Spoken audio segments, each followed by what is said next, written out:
Alrighty, good afternoon, y'all. It is May 16th, or if you say 5/16, it's 2 to the 9th power plus 2 to the 2nd power.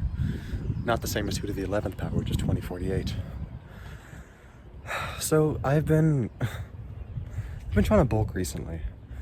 I've come to realize that it's a lot harder for me to gain weight now that I've improved my mental health.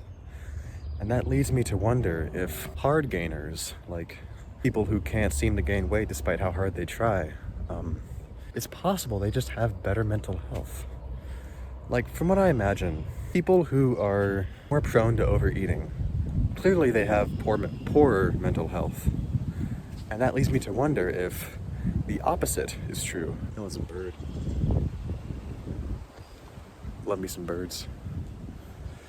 It makes me wonder if people who find it very hard to overeat, if they have better mental health.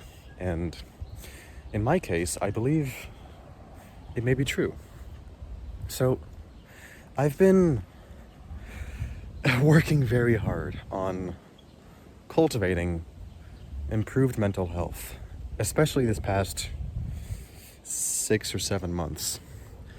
The last bulk I was on, I had to eat like crazy to gain weight. And I don't mean like, 3,000 to 4,000 calories. No, my bulking calorie intake, I measured it a few times, over 5,500 calories a day to gain half a pound of weight per week, which quantified out to roughly like 250 extra calories a day. That means my resting metabolism was nearly 5,300 calories, which I find to be fascinating because only a few years ago, when I was tracking my calories religiously for my first cut, I calculated my metabolism to be around 3,300 calories because I was losing about 2 pounds per week on a diet of 23-ish hundred calories. And since my first cut a few years ago, back during my last trimester of my senior year of high school, my mental health was in shambles, to say the least. It was horrendous, because on my first cut, I lost about nearly 40 pounds in 4 months, and subsequently gained it all back in the next 2 months. That leads me to my next point of what I think has also contributed to my hard gaining is cultivating intuition. I've come to realize that first, I'm lactose intolerant. That I simply find it very hard to digest anything with milk in it besides like a little bit of yogurt every now and then. But first is lactose intolerance. I've become extremely sensitive to what goes on in my stomach because of that. Just yesterday, for instance, I really wanted to finish my pre-workout meal, which had a little extra yogurt in it.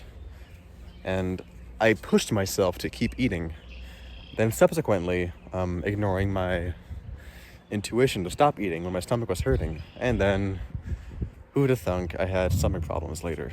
Like, I think my sensitivity to lactose especially, that has contributed to my sensitivity overall and what goes on in my stomach. But that also leads to everything else that goes on in my stomach. I've become much more sensitive to that. Like, I find it very hard to overeat nowadays because I simply prioritize feeling better. Like, I prioritize my honest gut feelings over much else. Now that I pay more attention to what goes on in my stomach, like, what if there's a correlation there between, like, your gut feeling, for instance?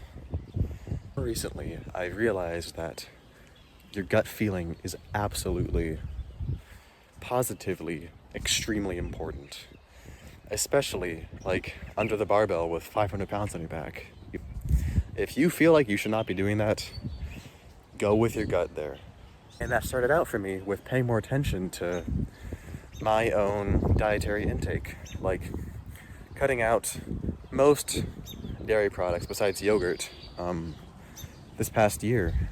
And paying extremely close attention to what goes on in my stomach.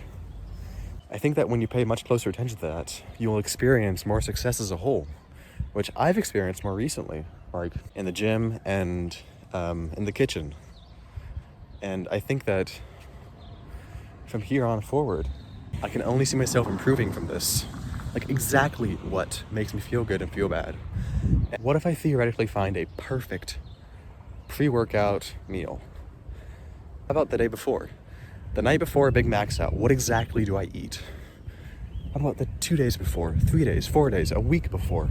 Cultivating your intuition and paying attention to your gut feeling is what I think hard gainers are best at. Like the kind of kids who were picky eaters growing up because they knew that something didn't make them feel good.